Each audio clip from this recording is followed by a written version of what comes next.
Thank you so very much. So there we go.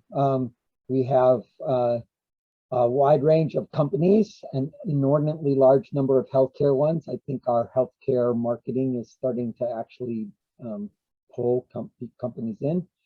Jeff has been doing some work around innovation and how you get clarity on your product. So I'll let Jeff introduce himself and introduce Innovate, and then just go right into your talk.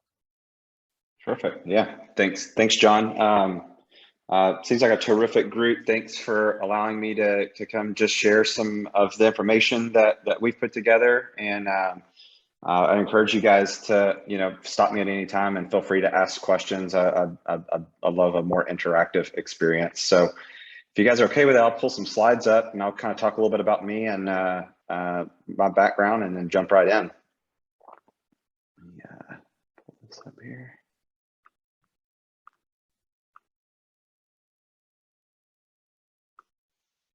Okay, just confirming you guys can see that now, right? Yes. Yes, that looks good.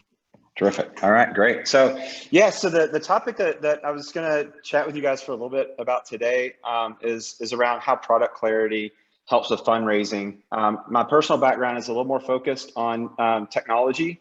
So a lot of the concepts that I've identified here, they were really originated more for digital product development and companies that are sort of working in that space. But I think there's probably a lot of concepts here that can transcend to other industries and types of companies as well.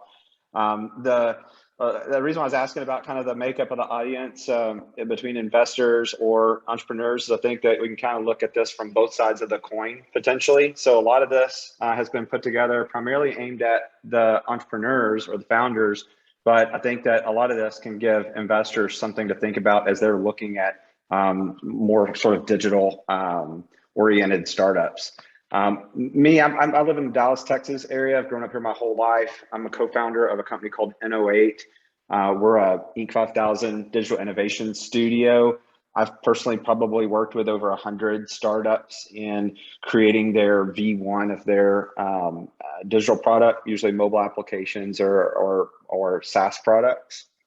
One of the things that we really focus on is we work really closely with tech founders. And so we've seen a lot of mistakes over the years, and a lot of those can be prevented. And, so we just kind of have a passion for working with founders to get their product off of the ground and launched and really help them reduce risk and increase the odds of being successful with their launch. And I'm a small business owner and an entrepreneur for many years. And so it's just, there's a great connection. I just really enjoy that particular segment of our customer base. And just a little bit about our business. Like I mentioned, we were Inc. 5000 company. We're on the tech council for Forbes. And it's more of a local, but Dallas 100 fastest growing companies. We were on that list pretty recently. We've been around about 5 years.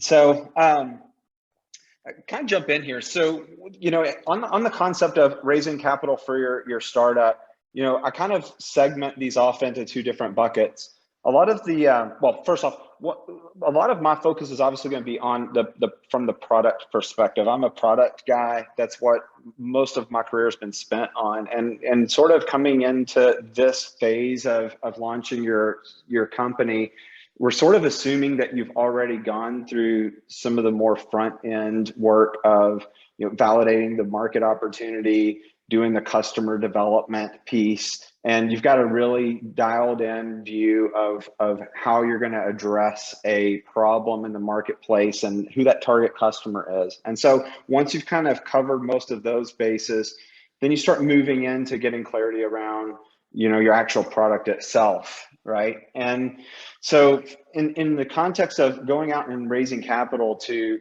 fund that development, we kind of think about putting concerns with from investors into sort of two buckets, right? One of them would be concerns with the founder themselves, right, or the founding team, and then the other one would be around concerns around the product itself, and within that might be like how the product actually addresses a need. And so today's presentation is going to be about like how gaining clarity can help remove both of those types of barriers, right? And so if we take, barrier number one, concerns with founders, right? Most likely anything that I'm talking about here isn't going to make you more likable or more attractive to the investors themselves. But I do think that what could happen is that by going through the steps or answering the questions that we'll kind of review together, you'll gain a higher level of confidence, and people just pick up on that, right? Especially investors. And I think that when you can sort of display a high degree of confidence, then that comes through, right? And so I kind of liken it that clarity creates confidence, and in our case, confidence fuels funding. And I don't know if you guys are familiar with Dan Sullivan. He's got a program called Strategic Coach. I kind of borrowed this phrase from him, where clarity creates confidence, but I think it applies really good here. And so, one of the reasons why confidence is really important is when you're asking someone to invest in your startup, especially digital products, you need to be able to show that you have a lot of clarity around how you're going to execute on your vision, how you're going to get from point A to point B. What does the roadmap look like? And so going through some of these steps will really help get clear on that. The second bucket that we talk about is barriers is concerns with the product itself. So if we think about this, there's some stats out there that 19 out of 20 product innovations fail. It's a pretty old stat, but it's still pretty relevant. And some of the concerns that investors oftentimes will have around the product itself is how risky is this in terms of an investment? Is this product unique enough, and will it really stand out in the crowd? And will this product really get adopted by the target users, right? And so if we try to get into their thought process around how they're sizing up these opportunities and think of it in terms of fears, right? Then a lot of those really well-known stats start to pop up. 90% of startups fail. We've all heard some of these kind of similar metrics, right? And so the successes are usually high yielding, right, in venture investing or these early stages, but the risk of failure is pretty great, right? And so what investors really want is to be able to reduce or eliminate risk, right? And risk is really born from a lot of unknowns, right? And so I like to think that creating clarity is sort of the antidote to risk. The more clear about things, the more clarity we have around certain things, especially execution, then the less risk that is involved with that particular endeavor, right? And so, again, talking about clarity, creating confidence, let's go into kind of 10 different questions to answer before seeking capital. So I don't claim that this is an exhaustive list by any means, but I think this is a pretty good sample specifically around the clarity on your product that you're probably going to need when you start talking to investors. And so typically in the conversations, they'll start off more focused around the business case, the end users, how the product's going to get used, what sort of the problem that's going to solve. So question number one that I put together here is sort of kind of a couple related questions. So who are the end users going to be? Who's going to be buying your product? And in some cases, is this different from the end user, right? So we have to be really clear about who really owns the problem and how is our product going to solve that. And sometimes that's really straightforward. Other times it's a little bit more tricky. I'll give you an example. One of the investors here in the Dallas area that I had a conversation with several months ago was talking about they were watching a pitch from an entrepreneur, and they had a tool that was pretty impressive in terms of it solving a problem. But as they started to dig into it, one of the partners on the call asked the entrepreneur about that. Hey, it seems as if this tool is designed to solve a problem for someone at like the analyst level within these target organizations. And that was correct, right?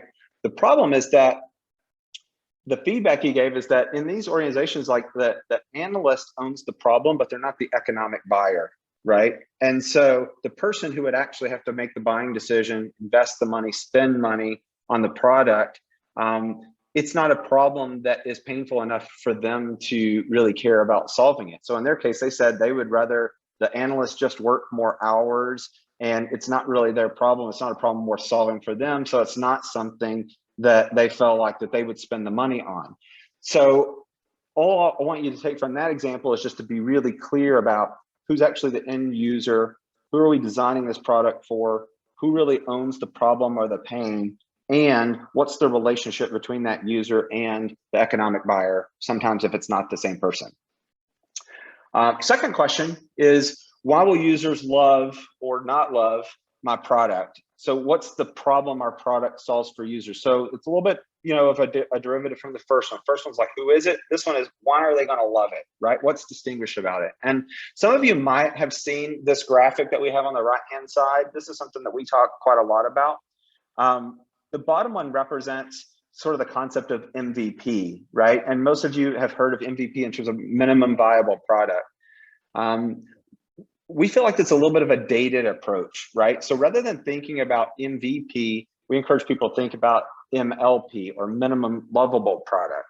And the distinction is that MVP is really focused on the product itself. MLP is really focused on the users, right? And so MVP tends to be very dialed in on functionality, right? But when you're considering what's going to make a product lovable, it needs to also have other considerations. So some examples that we've got here would be things like reliability, usability, which could also be like onboarding, overall user experience, design, sometimes scalability or security or other elements that need to be considered sort of as one of those slices. But you're looking more broadly at like, what is it that makes this compelling that people will really love, and trying to boil that down to sort of that minimum lovable version of the product that you start to launch with, right? This sort of feeds into, you guys have probably talked a lot about, the lean startup and that methodology. I think minimum lovable product really feeds into that thought process quite a bit. Question number 3 is, what is the broader disruptive agenda that my product fits into? So, we've seen a lot of our clients that are raising capital, a lot of times if they are able to tie what they're doing to a larger, more disruptive theme that's going on in the marketplace, they get a lot more attention, they get a lot more engagement and really trying to understand what they're doing. So as an example, we had a client a couple of years ago that we worked with on their initial product design, and it was a kind of a really large scale inventory platform. And one of their most important elements was that they had to be able to prove accuracy of their data, right? And so one of the themes we were able to tie in was utilizing blockchain to help prove that the data that was coming through the system was complete and correct and had not been tampered with, right? And so they had a lot of success with their raise because, one, they had just an awesome product and it solved a great problem. But I think that by tying it to a larger theme, they're able to get more eyeballs, more attention, more engagement. And those could be all kinds of different things right now. Sometimes they're technology related. You're hearing a lot, about AI and ML or machine learning, IoT, 5G. Some of those things are good examples. Another twist on this that I would point out is there a broader sort of disruption going on that's based on certain industries? So if you think of industries that might historically be laggards in terms of adopting technology or digitizing, then I think that can kind of fit into this bucket too. Question number 4 is, what's the key differentiating feature that we can launch with? So I talked about this a little bit in the MLP conversation, right? But if we do think about like, what is it about the product that we can boil it down to that is sort of is compelling enough on its own that we can start getting into the hands of users and getting that real validation from live users, then that oftentimes what we build that sort of MLP around, right? And one of the big pitfalls that I see here is people confusing a feature for a product. So a great example, just to sort of illustrate this, would be if you think back about the early days of like the Apple App Store as an example. I mean, in the early days of opening that up where you could build apps for the iPhone, you know, there was apps for like the flashlight app, things that were these very utility, great ideas, simple concepts, but they weren't products. They were just features. And before too long, those features got gobbled up into the base OS for the device, right? And you know that this doesn't mean that you can't make a lot of money off of building something that's a feature. What I would caution you is that when you're asking for investment and you're pitching to investors, that could be a headwind. That could make it a little bit of a challenge if you're just a feature, or if you're tied to a broader platform, right? Like, so if you're just building like a plugin for another platform, then you know that could be a concern. So so that brings up another consideration, is that how dependent or closely tied would your sort of key feature or functionality be to some other ecosystem, right? Like if they decided they wanted to cut you off from that ecosystem, is your product dead? So is this a feature or is this a product? I think that's a really good element of this question. I'll kind of pause there. Anybody have any questions so far?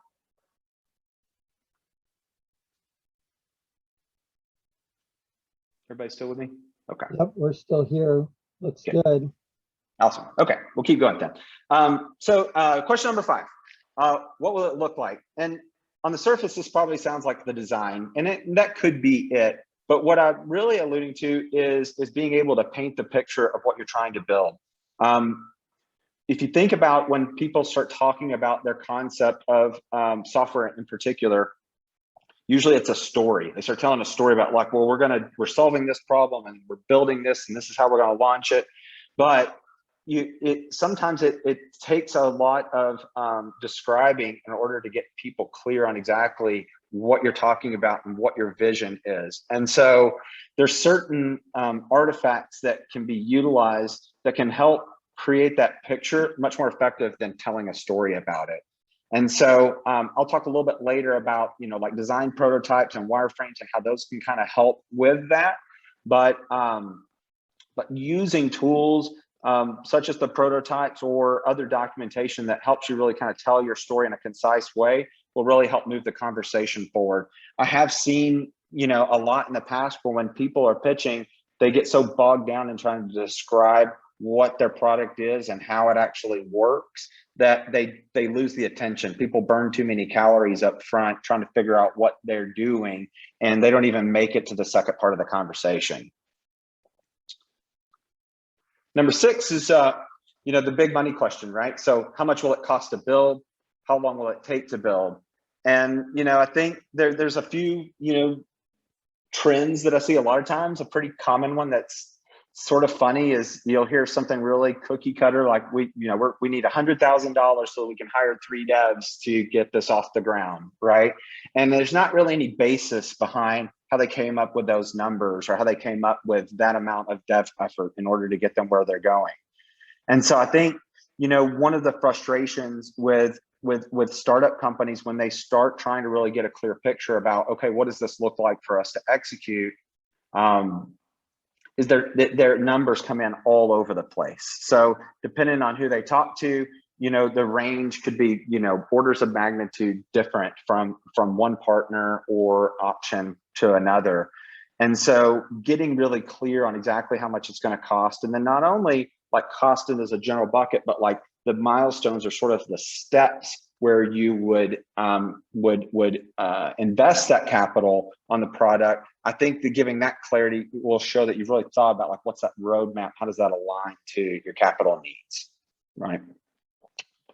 You know what? Going back over here, part of the reason why the numbers are all over the place is when they're out there talking to companies and trying to get a picture of the cost. Most of the time, it's pretty crude information at that point. It could be just describing it over a series of meetings. Sometimes they have documentation, like a requirements document or something like that. But part of the driver behind the numbers being so varied is that nobody's assumptions are the same. the clarity around exactly what would be built is really fuzzy. And so that contributes a lot of that as well. Number 7 is what type of technology will I need to build it? Is this even feasible? So a couple different things to think about here. A common pitfall is starting off building the product with sort of what is convenient to you in the beginning. So sometimes it's connecting up with another co-founder or offering equity to a developer in lieu of pay, a freelancer, and those kinds of things. And those options sometimes can be really good, but some of the pitfalls of those is that usually what I see is that the technology choice that gets made is based on what that person is comfortable with, not necessarily what is best for the product now and into the long term. And so as a result, if they're fortunate enough to get traction, a lot of times they run into severe enough technology stack related problems that they end up having to re-platform or rebuild substantially or all of their product. And so we've seen some clients that they take off, they get a lot of really good traction, they start to grow, but they've architected themselves into sort of a corner with what they've selected from the very beginning. And so it sort of puts them in a really bad spot to be able to grow. The one silver lining is that at least you've gotten to the point where you've gotten validation, you've got users, you've got people using the product. So it's a little bit different game there at that point, but you don't want to be in that situation anyway. So making those choices up front, being clear about, is this feasible for what I'm trying to do? And is this going to handle my needs now, but also allow me to be able to extend that in the future, are really important. And then one last note on feasibility. I think one thing that I'll throw in here that comes up quite a lot is sometimes the solutions that are being proposed, they rely on certain things to be true, like certain assumptions, right? And so wherever needed or where possible, where if a lot of your whole product is dependent on certain elements, I'm a really big fan of just starting with really small experiments or sort of proof of concepts for key elements, validating or proving that, and then you can sort of unlock the rest of the development roadmap. An example there would be, we had a client that came to us, and they had a hypothesis that they could build a competing platform for a certain market that, using some of the new, more serverless architecture type of approach, they could provide their solution at a fraction of the current competition's cost, right? So they needed super scale, they needed to be able to scale really big, really fast, and then be able to shut it down. And in this case, they thought serverless could be a really good option for that. So that was the whole premise of their business model. So what we did for them is we really just focused only on that. We figured out what that architecture would look like using that approach. And then we scale tested it to both make sure it would handle the scale needed, but then also that the costing hypothesis would still hold true. Once we were able to prove that, then we were able to move on to the next step. But it would have been a really bad idea to jump into product development thinking that that's probably going to be the case without being certain with real data. Number 8 is, what type of team will it take to build this? Team building is super important in general with any kind of founding team or startup, but I think in particular, coming out of the gate, building your V1 of your product, you want to be really clear on what's the right fit for you. And this isn't a definitive answer across the board. It really just depends. It depends on your own skill set and background. It depends on the other members of your founding team and their experience and background, potentially even the investors or other partners that you get involved with and what they can bring to the table. So I kind of put these into 3 broad buckets mostly. I'll on one end of the spectrum, we think like freelancers, right? So I've seen a lot of startups get rolling with using freelancers from like Upwork or something like that, or like a friend that they get introduced to, or just somebody from their network. On the other end of the spectrum, you have some really big consulting companies, and usually startups that are building their MVP, they don't have the budget that really fits well for that sort of approach. And then in between it, you have more of your boutique dev shops and studios that probably have a little bit better mix of, you're not dealing with freelancers, but you're not dealing with a super big consulting company. So, oftentimes those smaller and boutique organizations can be pretty good fit for founding teams. Some things to just keep into consideration is that, if you're going the freelancer route, the stack problem that I mentioned ago shows up a lot of times. The other thing is that freelancers, in my experience, have a tendency to take full-time jobs sometimes when it comes their way. So you get really dependent on a person and then they become unavailable unexpectedly. That's a potential issue. You're really dependent on one particular person. I've really found that digital products is a team sport, and it takes a lot of really niche skills that are quite different. Not necessarily in a lot of proportion. You don't necessarily need like a full-time resource in most of those. It's more the collection of them in small doses. And that's kind of hard to cover if you're depending all on one single freelancer. So again, it can be really good.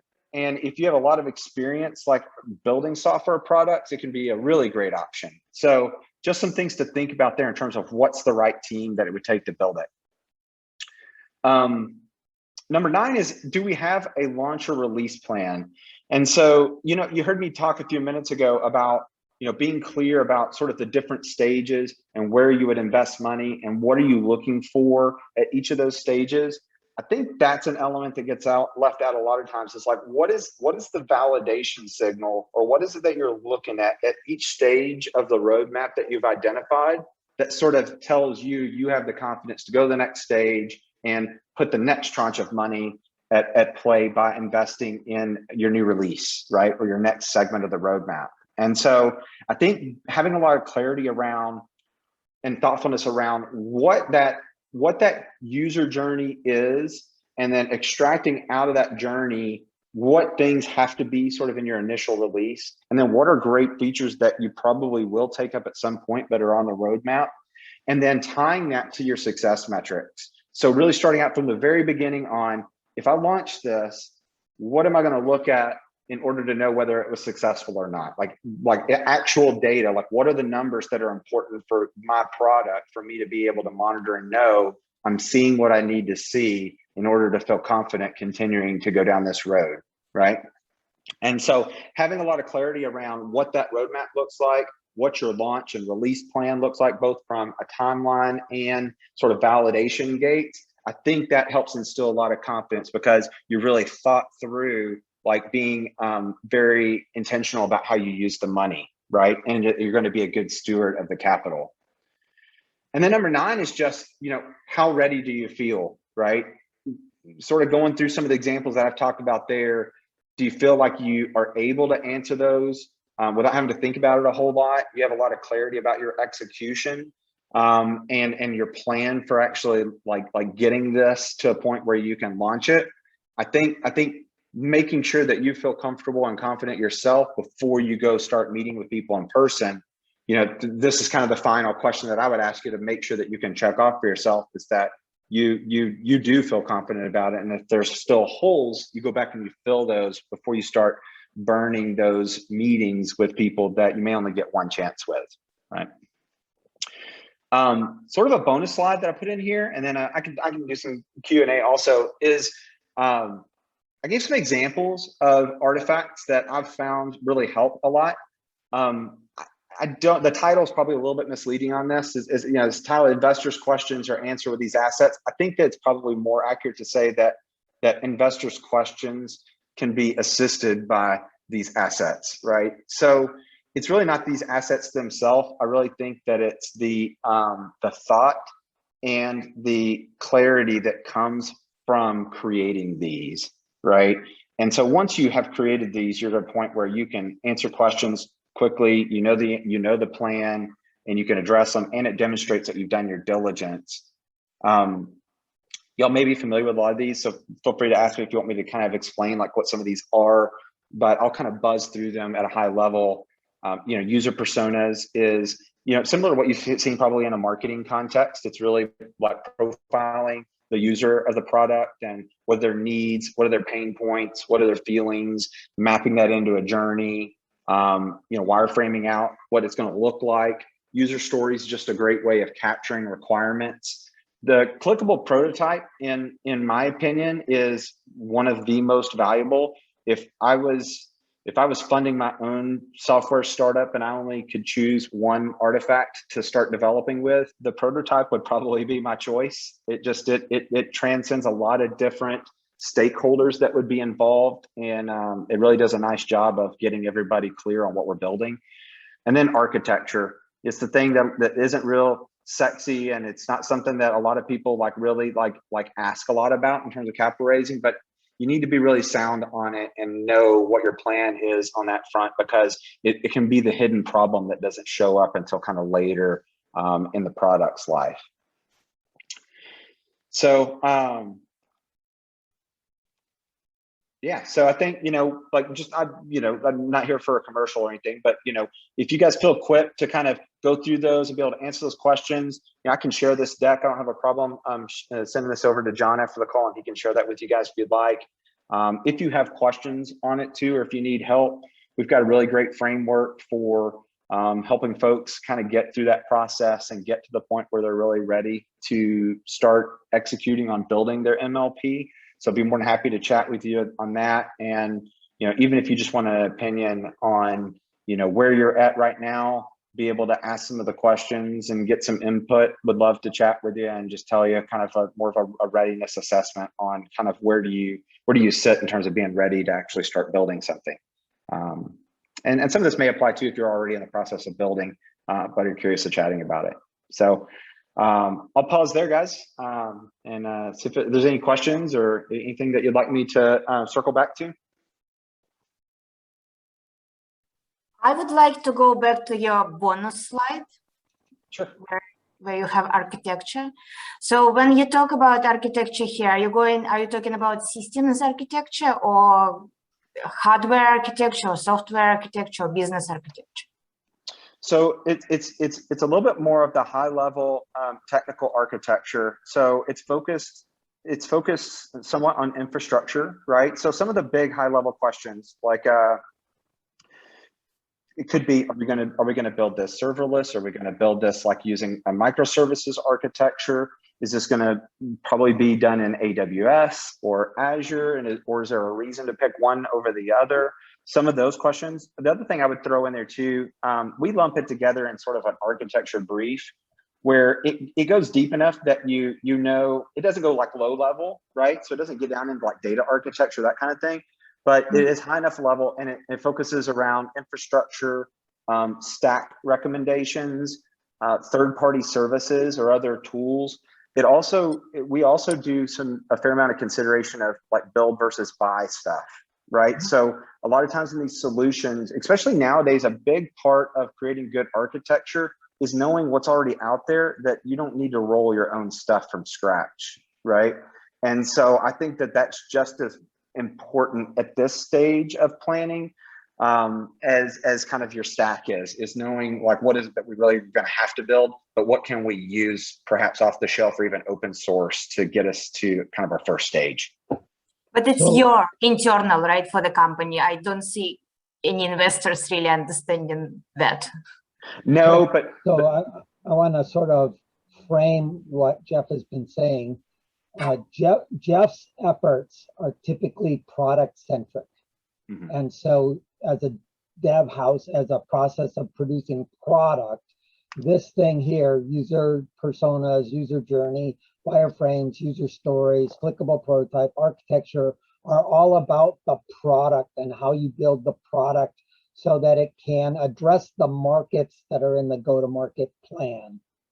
And in my worldview, with my fanatical lean startup methodology that believes that customer development precedes product development.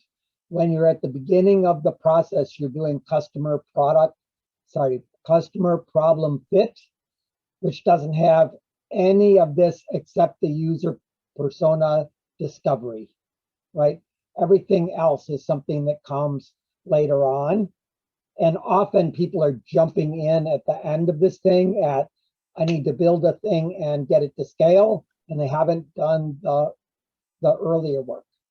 So assuming that they have done the earlier work of, I know who my customers are, I have money from customers and I've proven that they're customers, and I'm engaged with them and they're telling me their journey and what works and so forth.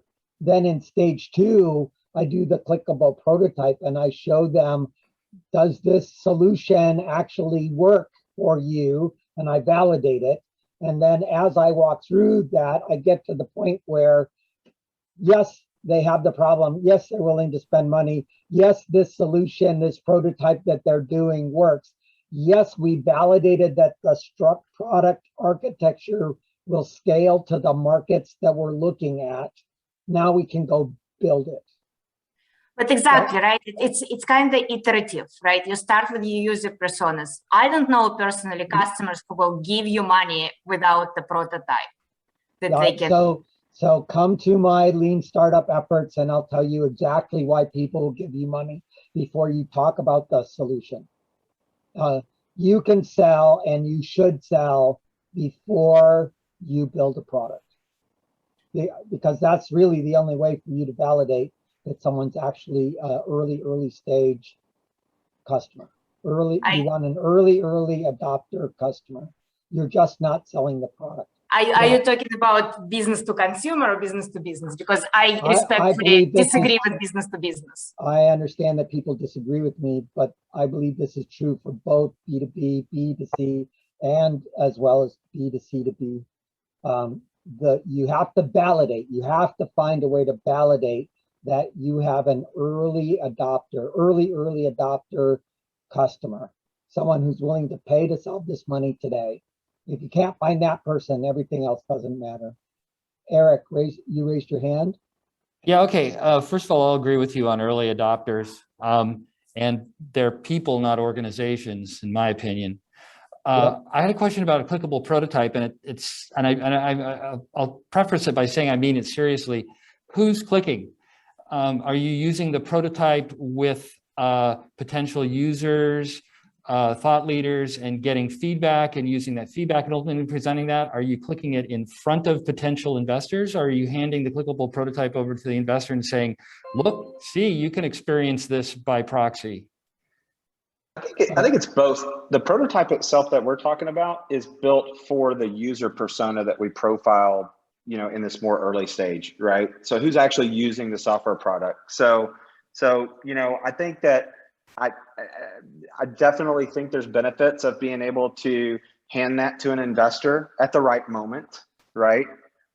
Because if they're already bought in on the vision and they believe that you're solving a worthy problem, then the prototype just brings it to life, right? It really helps like bring it to life for them, I think. And so the other audience that I think that it's very useful for is, your actual user audience. Like hopefully by this time in the process, you've already been able to kind of identify like that target that you're going after. And so I'm a huge fan of going and actually putting it in their hands and getting feedback and validation from them, even at that prototype phase. And validation doesn't happen once. It's not like you do it and then you like check the box and now you run. Like you have to be validating all the time, all the way through the process. And so, personas, user journey, wireframes, you can use wireframes to go validate if you need to. But when you get to that prototype, to your question, who's clicking it? Could be multiple people, but the person being represented using the product would be the persona that you created.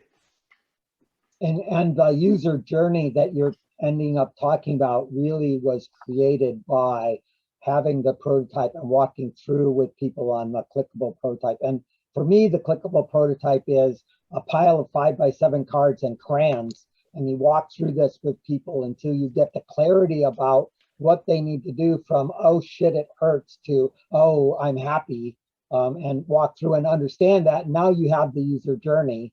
And now we can talk about getting to the actually building it in a prettier way. Raj has his hand up. Thanks, John. Jeff, thank you very much for the time. Very, very appreciative of it.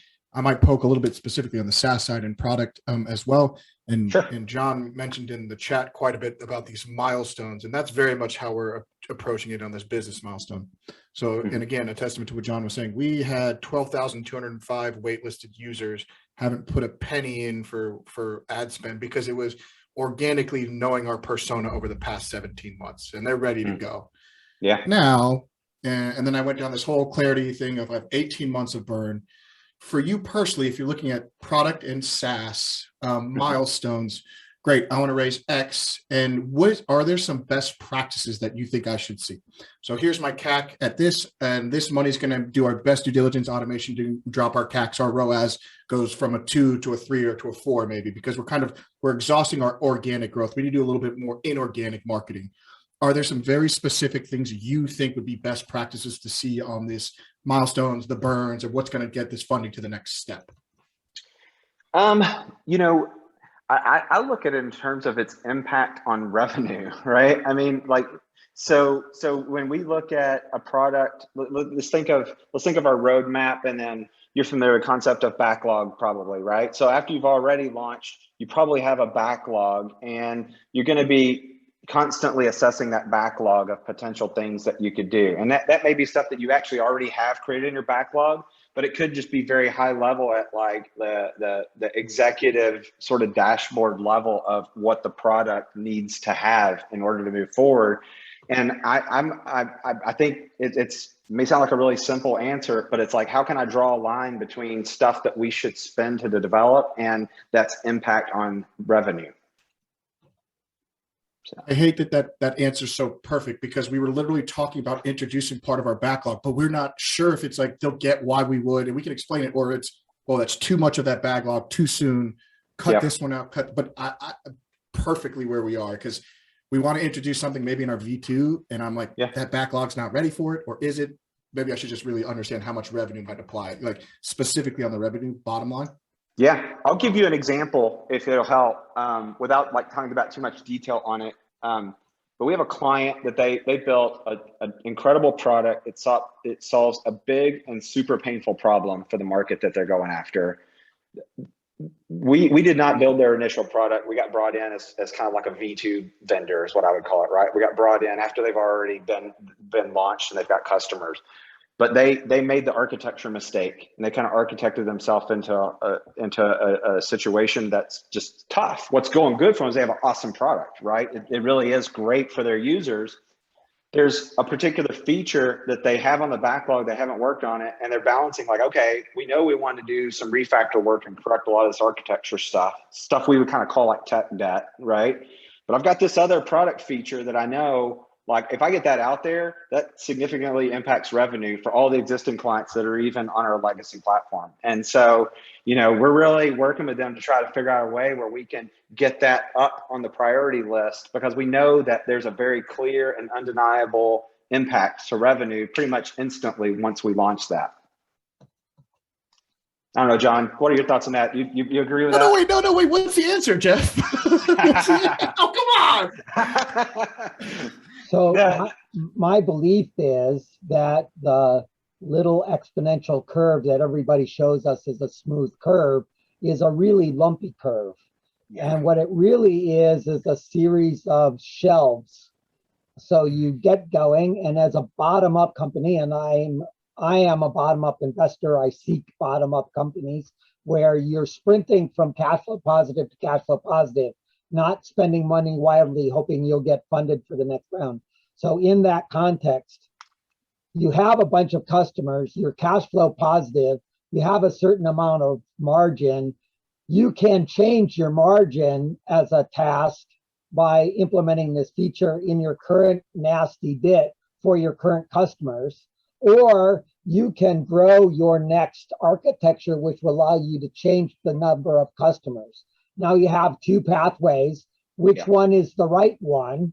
Hell, I don't know. Both of them could be good. The question is, which of those things get you to the cash flow positive with more margin in a way that is best for you, safest for you in a sense, right?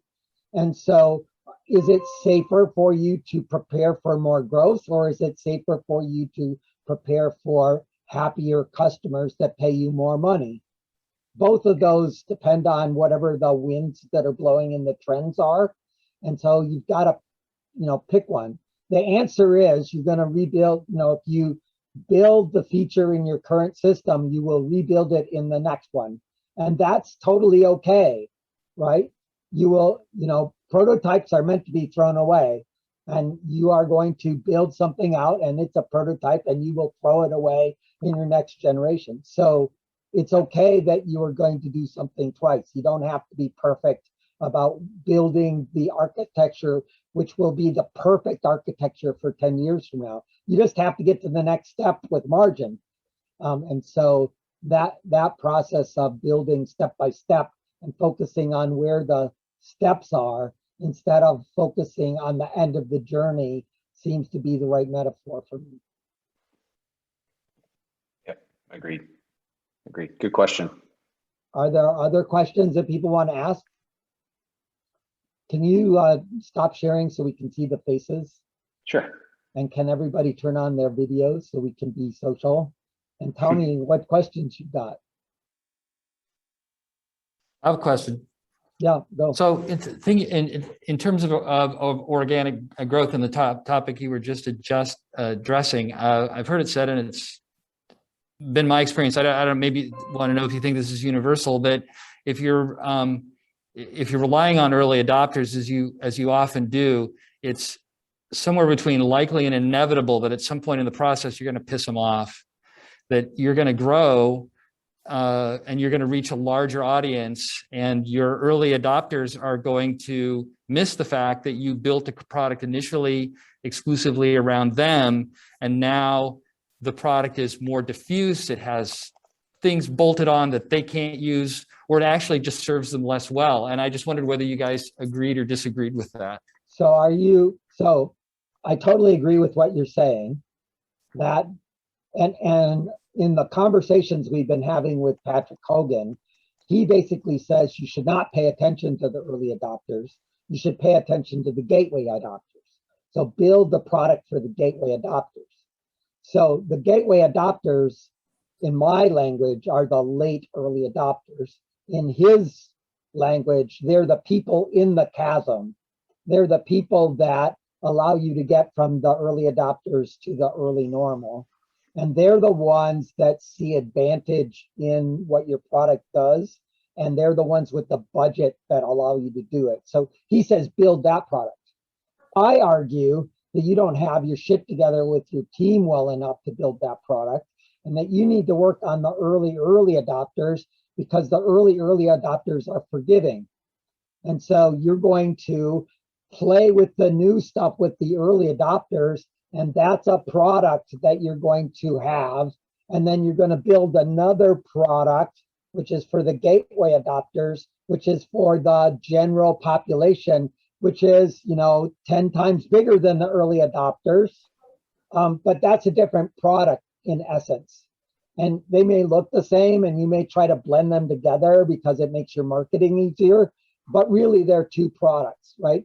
And you can choose as a company, am I an innovative company focused on the neophiles, or am I a company that's trying to change the world and I'm going to become the Excel of whatever the space is? And so I'm going to be the middle of the road company eventually, not the neophile company. So that's a company choice. It changes the size of the company, it changes your margin, it changes your marketing. Everything is different. Those are two different companies.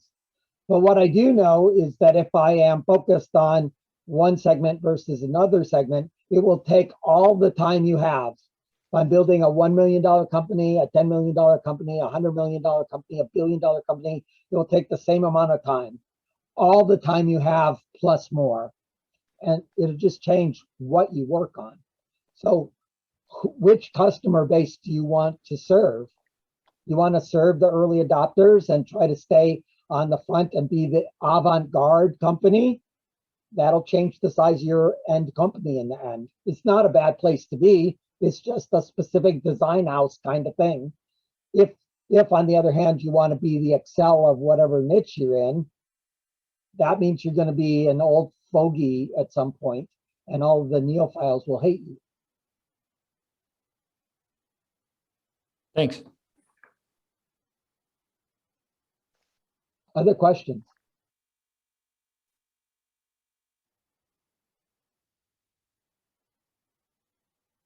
I just wanted to, it's not a question, more like a comment, where thinking about these steps and how you approach different kinds of users, we're thinking about it the same way, where I think of it as like more like hey, we're building an entry-level product. Our users are small, medium-sized biotech companies and pharmas, and they have a very specific need that our entry-level product is going to cater to them. Whereas there is an enterprise product that we also want to build, but that's sort of a second tier that we want to add on to our entry-level product. And then the customers for that are, enterprises, big pharma companies, and so on. And then there's a third level we're also thinking about. So this is sort of how I think of at least is layering the product in terms of different tiers of features and cater to different sets of customers, right? So to answer to your question, we're starting with the lowest hanging fruit and the minimum, the smallest product we can build to get away with and try to show traction before we go after. Because the other thing that you have to think about is as you start progressing across these layers, the sales cycles and the contract values also increase. I don't want to get. Let me change your wording just a little bit. Your goal, I agree with what you're saying as a premise, but your goal is not to get traction, to demonstrate traction. Your goal is to get to cash flow positive. Yeah. So with the people you have right now, you are in a death race to get to cash flow positive. Once you get to cash flow positive with a little tiny bit of margin, your goal should be to fatten your margin.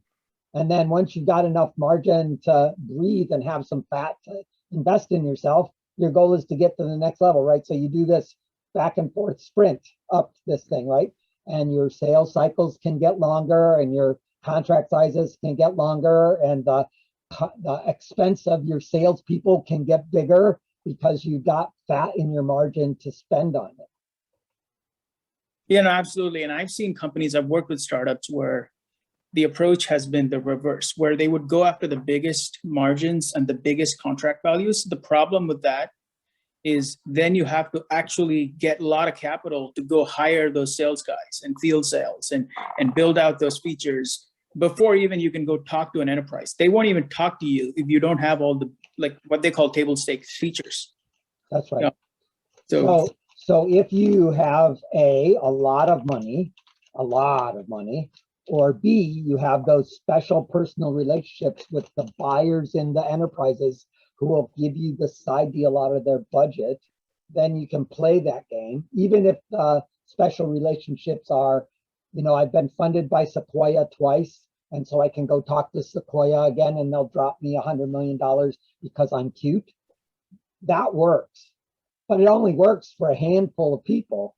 And if you're not one of those people that have that relationship, then betting on that pathway is not a very safe bet. And so even though Google got there, even though Facebook got there, even though we have all these examples of people that got there, Amazon did not get there that way. Amazon got there by I'm going to build something and make a lot of money on it. And then I'm going to take all my margin and invest it. And then I'm going to go get investor money and invest all of that too. And I'm going to spend the decade growing as fast as I can out of margin, not out of this other stuff, right? So they were profitable very early. They just took whatever profit they had and threw it into growth as hard as they could, right? And I think the Facebook story and the Amazon story as a contrast is really important. And everybody says that they look the same, but they're fundamentally different pathways from the inside. And let me urge you to get the cash flow positive as fast as you can and make sure that you have reasonable margin as often as you can. Great. So Michael, you're like the outpost out in the woods that's paying attention to this SASE Azure kind of thing. How are you going to apply what Jeff was saying to shellfish? Just good presentation. The way I went about it anyway was I built my customer base before I had product, sort of like you were saying. And I was too cheap to advertise, so I did it through Facebook, just with friends, whatever, making contacts with other restaurateurs. And to seal the deal, I sent them a sweatshirt and 30 dozen oysters for free. But my problem would be is I can remain small forever, but I'm at the point where I don't make enough income to scale. And so I'm just trying to learn as much as I can. Yeah. So the question then would be, what is the feature? What's the thing you can add that would grow your margin so that you can then get to the next level of scale, right? So if I'm going to take the scale step, I'm going to take one more step. How big is that? And then how much margin do I have to be able to fund that, right? And since you're a functional business and you've got history, you actually have the ability to access classes of capital that early stage startups that don't have history can't access. So you may actually be able to get much cheaper money to apply to that task of scaling if you get your margin up, right? And the way you get margin up is to get away from being commodity. So what's the vertical integration you can do? What's the specialty thing? What's the personalization thing? What's the concierge thing you can do that'll functionally change your margin? Yeah, the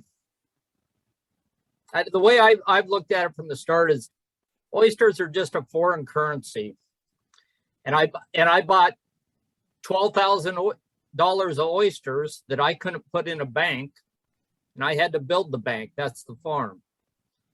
Okay, so I buy an oyster for 6 cents, and 3 years later I sell them for $1.66.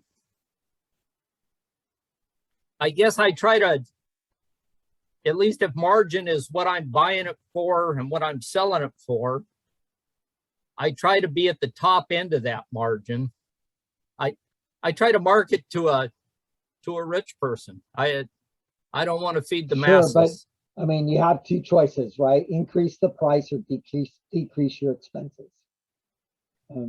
By handling more volume, I decrease my expenses. Right. Right. And as it is right now, I sort of prey on the fact that, you know, you got worms down in the Salish Sea now, and you got ghost shrimp in Willapa Bay, and we got a hurricane in Louisiana. All that's good for me. I don't like to see it happen to anybody, but it's all good for me. Yep. So I guess it's called diversification, right? Ecological diversification provides for sustainability in the supply. Hey, John, you're speaking to something very specific to Michael, which is great, but could you maybe give us a little bit more context? So let's just say, because you said that Michael has access to some data and capital, he'll know costs in this specific business because a lot of people have done this oyster farming. How about for us on the SaaS side, if we want to make our margins better by introducing something, but it's more pro forma, do you use more analog data from other, sources to kind of then think of what it would cost on the tech debt and stuff? Because as you mentioned, Michael has actual concrete numbers. How about some of our pro forma SaaS people? Well, you surely would like to get to Jeff was talking about having revenue. And so if you have revenue and you have experiences, the earlier you get revenue, the better for the bank, right? You have 3 years of data, the banks treat you differently than when you don't have 3 years of data. Even if your first year sucks, having revenue with sucky revenue is better than 18 months of no revenue, right? And so you go through and you do piddly things by hand and you get some kind of thing and you show that you can actually spend money in a rational way and they have financial discipline and all the things the banks look for. But that arc of where you're going looks flat at the beginning, but it has an uptick, and that's what people are looking for. If you get to 100K per month in revenue, people treat you differently than when you're below that. When you get to 10K a month in revenue, people treat you differently, right? So there's these little stair steps where certain kinds of money starts becoming available to you. would you like $1 million in a revenue-based loan? Then Lighter Capital would love your SaaS business when you get to 100K per month, right? And they'll pretend to go lower, but they really would prefer if you were at 100K. So what's your plan to get to 100K? What's your plan to get 10K? What do you have to tweak to get that number up to that space? And then the doors open a little bit. And now instead of getting 27% money, you're getting 20% money. Instead of 20% money, you're getting 15% money. And now that ability to move your margin to give you progress gets better, right? And it's identical to the problem that Michael has. This is not different. You can customize your features so you're selling to the rich people. So you sell them stuff at time and material at the beginning, and you slowly bring your costs down to retail costs. And that's a factor of 3 orders of magnitude between the concierge programming where I do this for you one-off and the SaaS solution where I'm selling it. The problem with SaaS people is they think they're retail at the beginning and they sell everything for $15 a month when they should be selling it for $15,000 a month to the custom guy to build that one that solves his problem and to move through the subsegments of the market, right? So if you go get 10 customers that'll pay you $15,000 a month for the next year, that's a very different world than if you pretend that everything's retail and you're selling things for 15 bucks pop and you're gonna go wallow in the waters of the people who are out there on social media so they come and use my product for free, so they will eventually pay me $15 and then 4 years from now I will get the $10,000 per month because I've activated the right feature, right? Am I being cynical enough yet? Jeff, do you have any thoughts on that?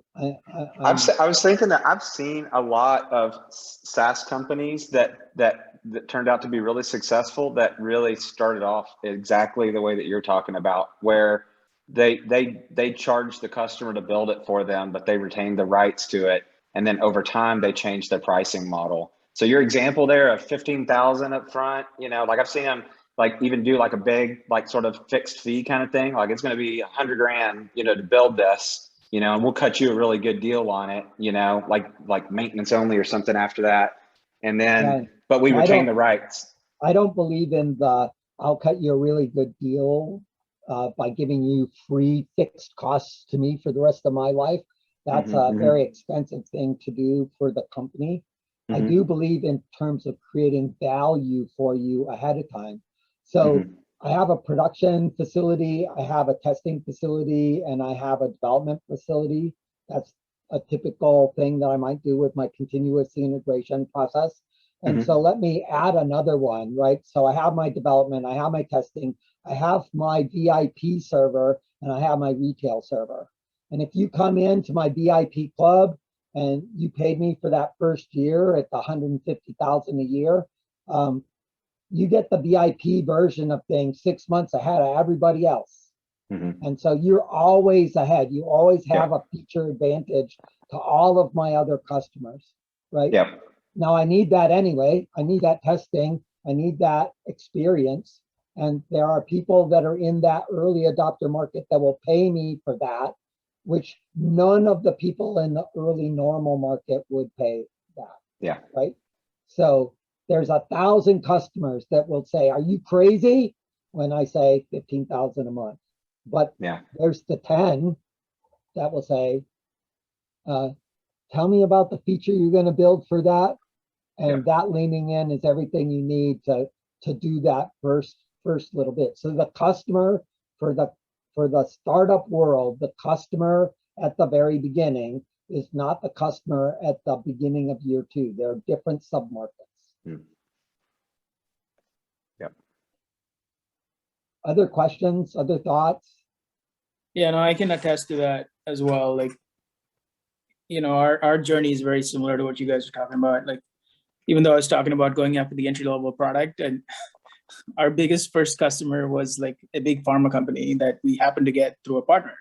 right? And in some ways, they're helping us fund our product development, which, you know, we're gonna take and try to SaaSify to try to go to a lower market, because, you know, it might be a one-off that we got this big customer, but going after other big customers, once again, is going to require a lot more enterprise level features that we don't have the funding to go build right now. So we have to take what we have already built and try to capitalize on that and try to get more customers paying for that, right? So the hard part in this story that we need to name is that getting a big customer and having them be 80% of your revenue is only temporary, and it's a great way to kill your company.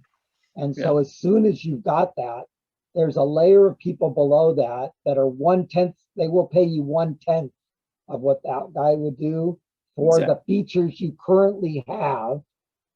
And so what you need to do is to get to the 1/10 and 100th of that, so that you generalize the product, because the specific features that one needed probably are not global.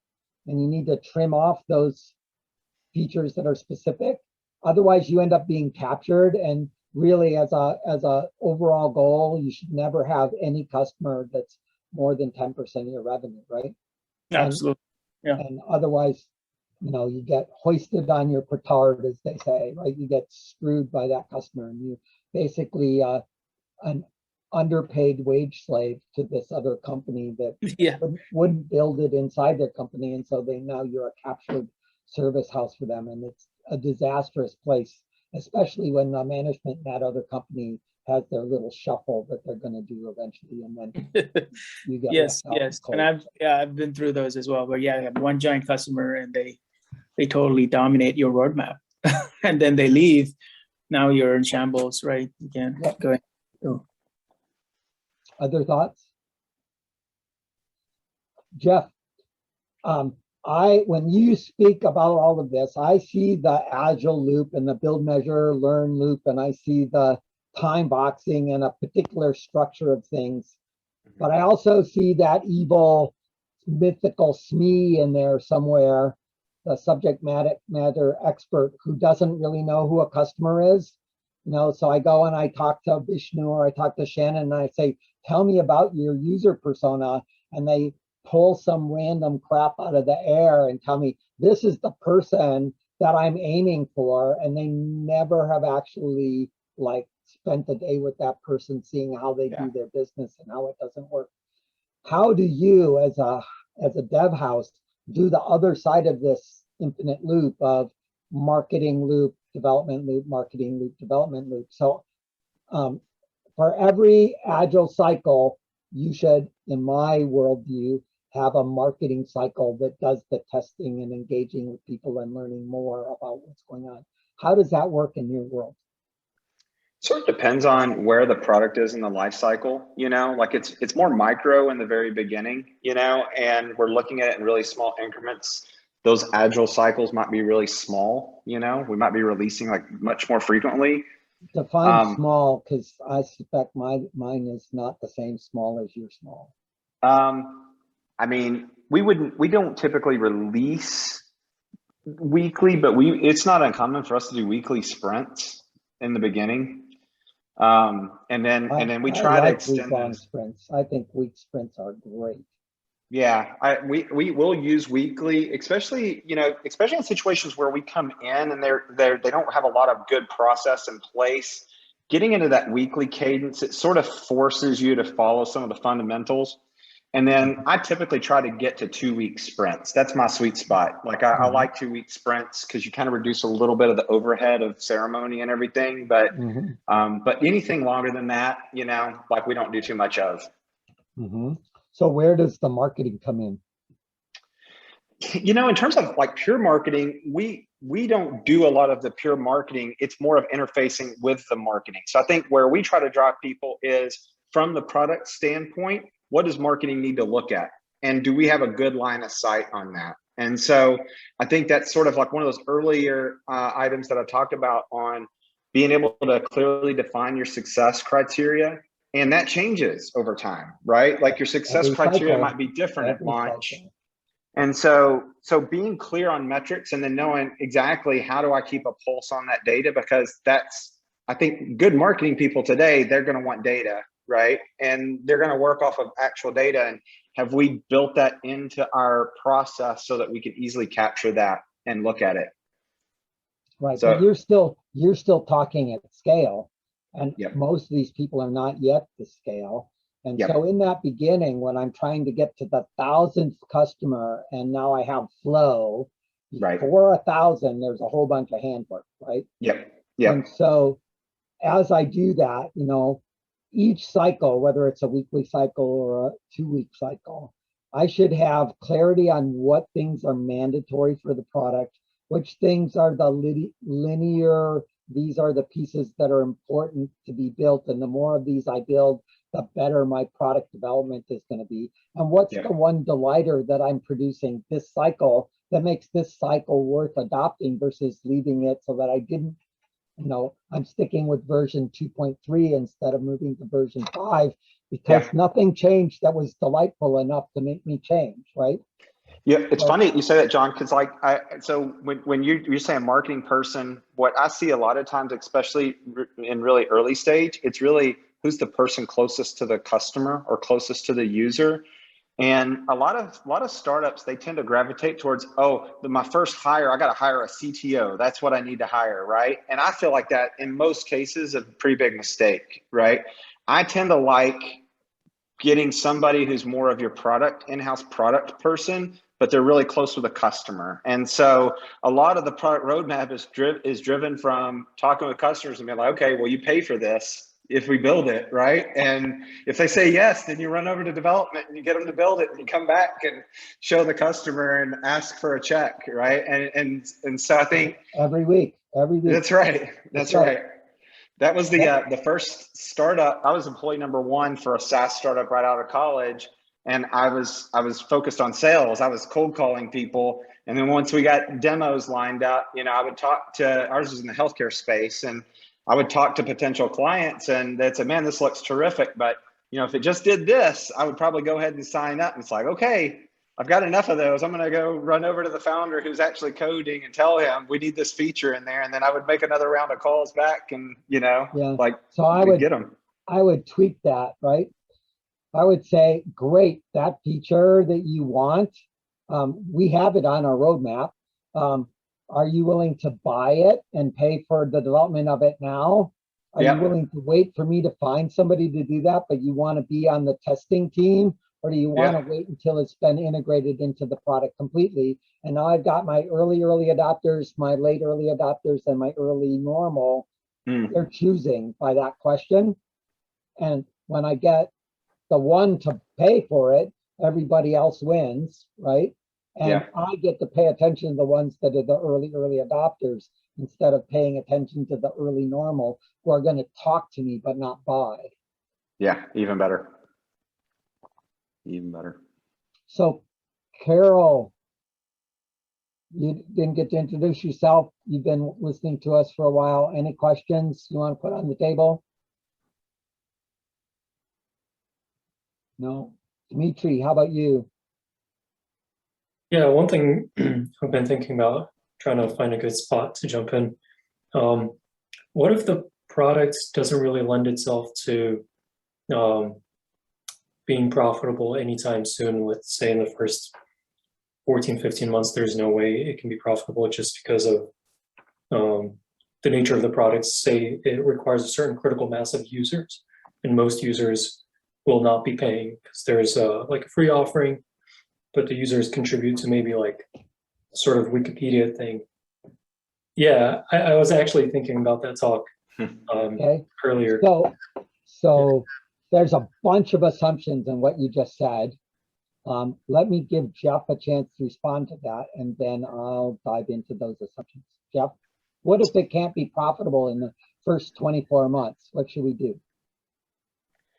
I think the first, it's an unusual question for me, but I would probably start with sort of the chain of whys, right? Why can't it be profitable? Why? Until we really like dissect that and get comfortable that that's truly the case and that we can't change that, you know, in some form or fashion. Assuming that we go through that and we've exhausted that, and yes, it's a big investment, and it's more of the chain where we've got to get eyeballs and we've got to get users to get to our revenue model. I think one is you got to have the right investment partners that have to understand that story and have to be very patient, because that's a different investor than somebody who's used to investing in startups that are aimed at getting to cash flow positive pretty quickly. So I think having the right partners involved and the right investment partners involved would be important. And then from the product standpoint, I think you got to have a really clear picture of those validation gates, right? Like it's sort of like in my mind, like if you think about, like I come from a sales background originally.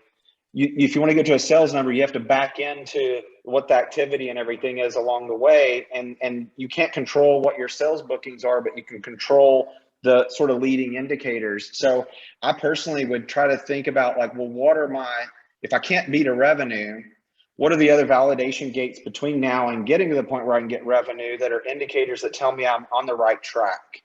And then being able to have that plan and those checkpoints up front, and then being able to talk to investors and stakeholders along the way and show them, these are the markers I'm looking for and I've hit it. That instills that confidence where you can kind of keep going. So that's kind of off the top of my head how I would approach it. So that's the classic answer.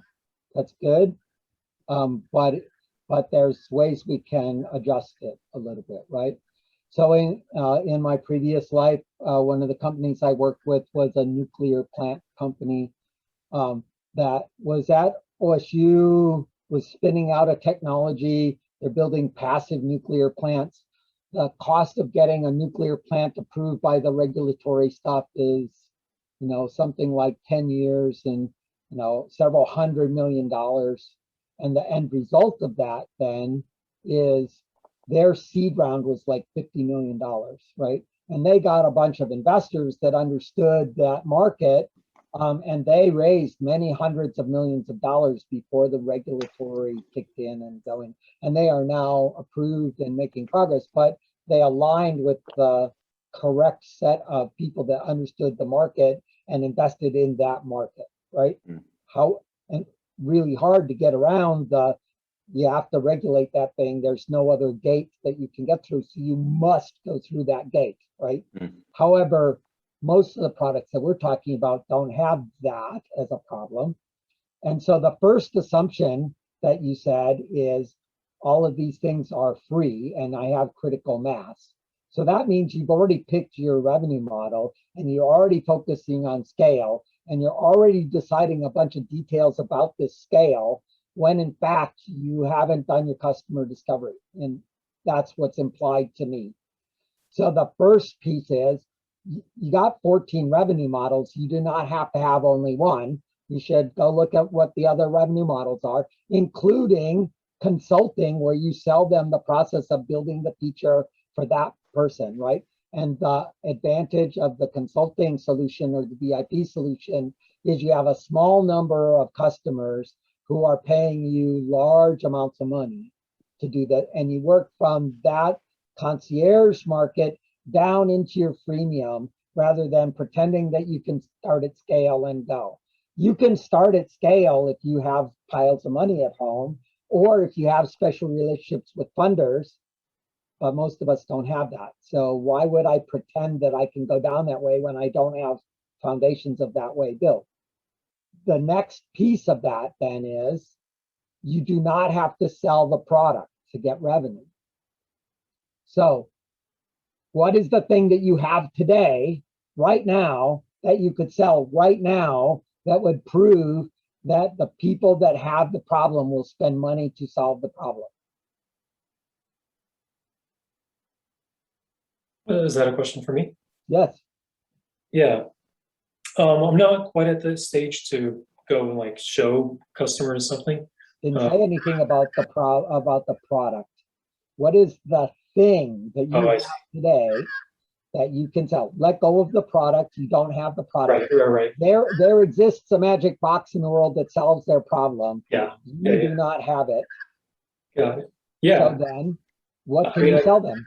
Yeah, I can make myself available to just build what they need right now. You could sell them consulting. Yeah. You could sell them a white paper. You can sell them the competitive matrix of all of the things that are out in the world and why they suck. You can sell them the best of what exists in the world by selling your competitor's product today and tell them, I know this sucks, but we'll fix it later. You could sell them a Zoom meeting with all of these people and charge them 25 or 50 bucks to come to a meeting where we're going to talk about the insides of how to be really effective with the existing products. Mhm. And now you have found all of the people. So what are the 4 things that you have to have in customer discovery? Who's the customer, right? There's lots of possible customers. Who's the customer? Who are the early adopters in that pile of whatever sub market you're looking at? And so remember, in that education thing I put into the chat, there's like 13 different markets. So there's 13 different experiments that you're going through to identify how easy is it for me to find the early adopters in that segment, right? And then what's their problem? And that problem changes for every one of those 13 sub markets. And then what do they currently do to solve that? So customer problem fit is going to tell you a big, nasty competitive matrix that for this submarket, they use these 5 products and they care about these 10 features and they hate these 20 features and they wish that there were these 3 features. And you got that big spreadsheet because you talked to the 1,000 people in that sub market. And having done that, you can actually sell that story, if nothing else, in Zoom rooms, but you can do it as consulting, you can do it as contracting, lots of things that you have today. And if you do that, if you put your whole team on that for the next 3 months, if you have not generated tens of thousands of dollars in revenue, I would be looking for a different market myself. Mm-hmm. Dr. Florentine Wilford, what can we do for you? Well, I've been following this discussion the whole way, and I think an interesting perspective, I've done a medical device from the ground up. What we were fast, and it was 6.5 years to first sales. Yes. And that was an easy path, everything going well. You know, we didn't need more than 100 patients in our clinicals. I think it's just important, and when we pitched our business plan, we talked about a black box that magically removed CO2 without creating toxins like the other ones. Full stop. How did we support that? We laid out that we had done a full FTO and patentability analysis with one of the biggest companies in Canada, Bereskin and Parr, that we have full confidence we can build a whole patent portfolio, not just a single patent, with absolute breadth and freedom to operate. We underlined all of this with the fact that we had no license agreements or any other ownership people involved in the company at that time. And we landed a non-dilutive patient government funding from what is the Atlantic Opportunity Agency and exists in other forms in other parts of Canada, where we brought in a small amount of 1.6 million on just to get us started. And that is money that waits until you make money and then takes very small portions of that to be paid. And if you go bankrupt, they don't want it back. So when you take something like this on board, you're completely non-diluted, you have a patent strategy in place, you know your customer, you know who's going to be navigating you through the very varying sales channels that are in medical, because they are rather convoluted and complicated. If you can lay out all of that, then they're buying into that strategy. They're buying into being first, they're buying into the safety of the patent, and all that combined with you knowing how to execute. And they're really happy you're not further ahead, because what they normally see is people who have taken on a bunch of $50,000 fundings, signed agreements with universities, 17 advisors, 3 incubators, and everybody runs screaming from that. You will never execute a $30 million company with all of these strings attached to it. You want to be clean, you want to be clearly laid out, and you can either de-risk like you guys discussed. In some fields, you can do prototypes. In some fields, you can just get early market and revenue. But if you're in a field where you can't, you can build a full story where somebody says, yes, if I look at your risk assessments, I understand how you're going to mitigate all these risks and I'm going to come on board. So I just wanted to contribute that to the discussion. Yeah, so one of the things that is important in this non-dilutive thing, the non-dilutive funds from granting agencies is a pathway you should understand. And for certain kinds of businesses, it makes a lot of sense. It's maybe a fundamental for some kinds of businesses. We do not have in Washington very effective SBIR, STTR kind of training, except for life sciences. So the Life Sciences Washington runs a training program around SBIR. And for anyone who wants to do, so there are like 11 SBIR agencies. SBIR is the Small Business Innovative Research thing. It's the big R, little d grants from the federal government agencies for small businesses. And NIH is only one of those 11. So there's a bunch of others that you might get something useful from. But you can't get training on NSF SBIRs in the state of Washington very effectively, as far as I can tell.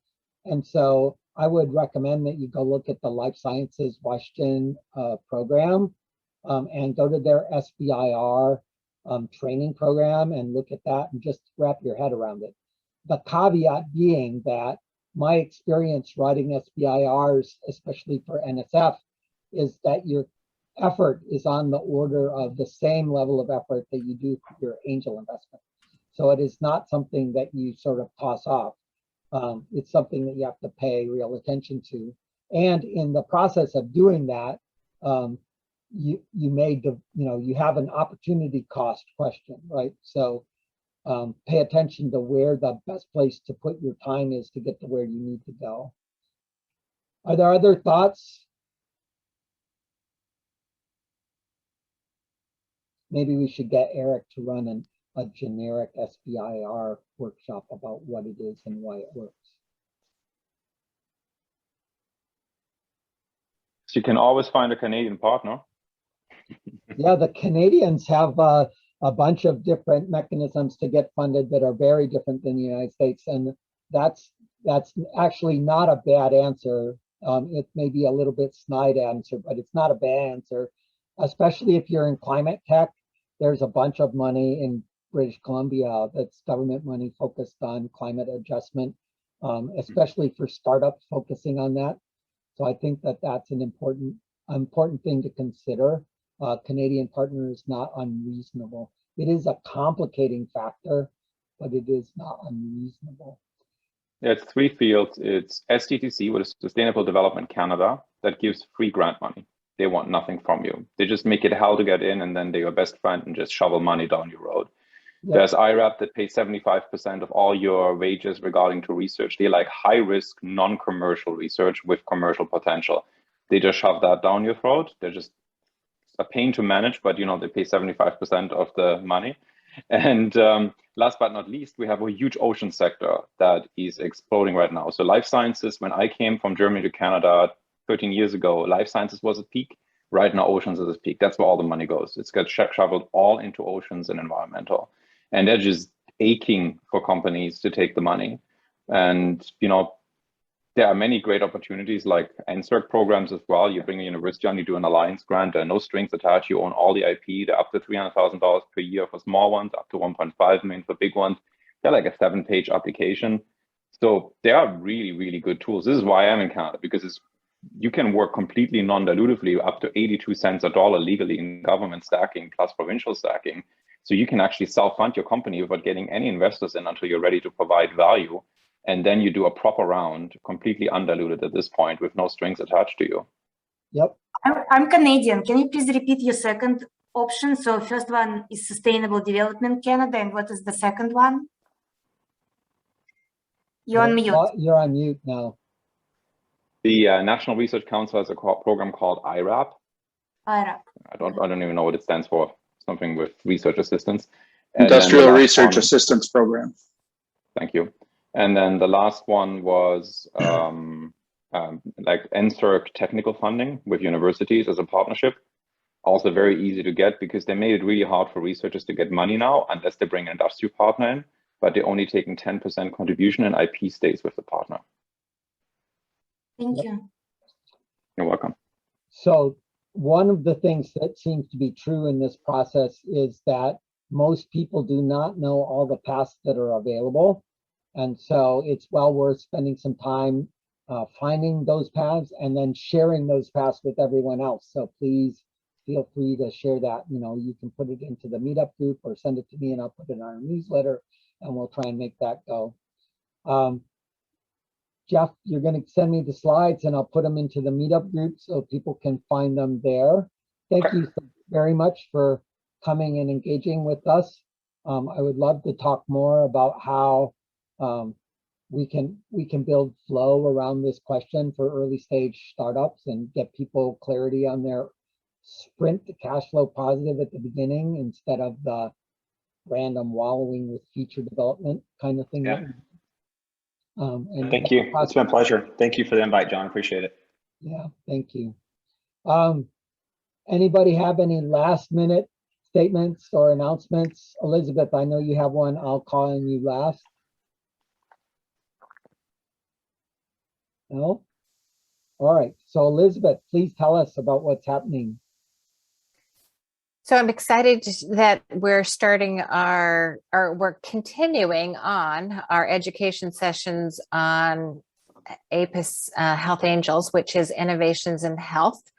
And we're just shifting from what we had been doing on the Thursday lunch sessions to the evening 5 to 7 tonight. Caitlin Morse and Sahil Dewan are actually going to be talking about how to minimize the risks on that product journey from idea to in use with your customers, and what you should be doing both as an investor when you talk to companies and as a company to show to investors that you've actually managed the risks. And so come and join us. There's the link up there earlier on the Eventbrite. You can sign up for that. You can follow me on LinkedIn, APIS Health Angels, and my name's Elizabeth Cross-Nickel, and I put my email address in there. Florentine, I'm happy to hear all about those great Canadian resources. I am actually a Canadian here in the States.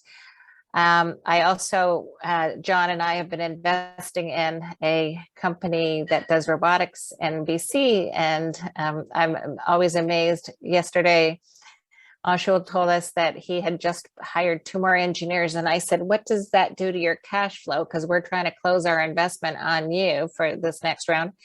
And he said, oh, no worries. It's all undiluted money. It's all grant money. So you love that story when you're hearing on someone, because he's moving to cash flow positive at a faster rate. Thanks very much for that chance to say something, John. And nice to meet you all here. Thank you so very much. Thanks for coming. We will post this up on our YouTube channel probably in a little bit. Tom is going to be a little bit slower in doing that. If you don't know where our YouTube channel is, go to our Seattle Angel Conference and go to the bottom. There's a YouTube logo, and you can click on it and it'll take you there. So hopefully see you next week at the process, and hopefully see you tonight if that's useful to you. Well, thank you. Okay. Thanks, Bye-bye. Thank you. Bye-bye.